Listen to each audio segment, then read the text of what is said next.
بعيدا عن الوصفات، شوفوا لي هالنجمة ما أحلاها. رح أحضرها معكم اليوم بطريقة كتير سهلة وبسيطة. بنصلي على رسول الله ويلا لحتى نحضر نجمة رمضان.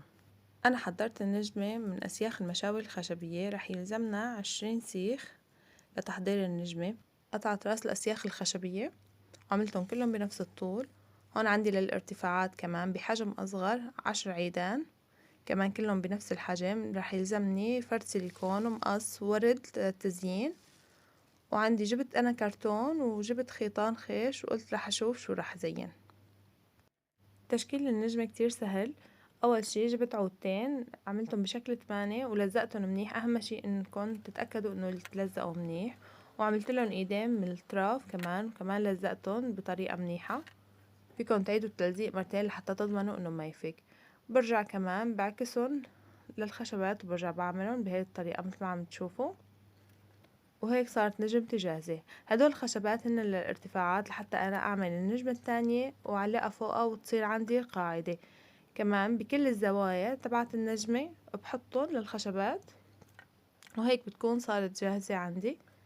أهم شي مثل ما قلت لكم إنه تلزقوهن منيح لحتى ما تفلت بعدين.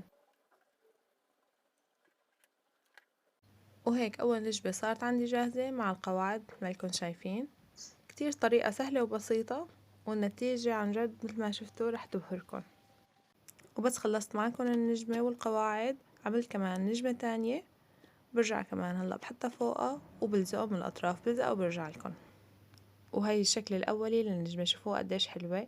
وهي ما قبل التزيين عن جد مع سلك إضاءة لوحدة أنا جربتها طلعت كتير حلوة. عن جد تستحق التجربة لأنه سهلة وبسيطة ومن أدوات موجودة بالبيت.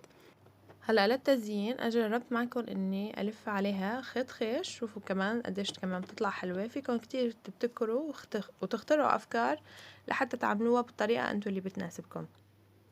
هلا أنا ديزاين بيتي صاير ألوانه أبيض وأزرق، فلهيك أنا عندي هذا ورد قديم ما عم بستعمله، فقطعته وحطيته لزقته على كل النجمة.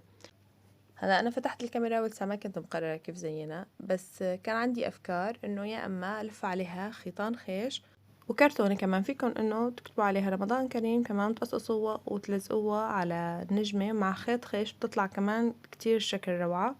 أنا كانت هاي فكرة كمان من الأفكار اللي حابة إني أطبقها عليها، لحتى اعتمدت على الورد لأنه ديزاين بيتي والركن الرمضاني بهاي الألوان بالأبيض والأزرق، لهيك حبيت إني أعملهم. وإذا وصلتوا معي لهون معناتها عجبكم الفيديو، ما تنسوني من اللايك والاشتراك لحتى تدعموني وتكبر قناتي. شوفوا لي جمالها وقديش صارت حلوة، عن جد كأنه شاريتها من أفخم المحلات. لفيت عليها عندي هاي الإضاءة من السنة الماضية كمان، شوفوا قديش كمان طلعت حلوة.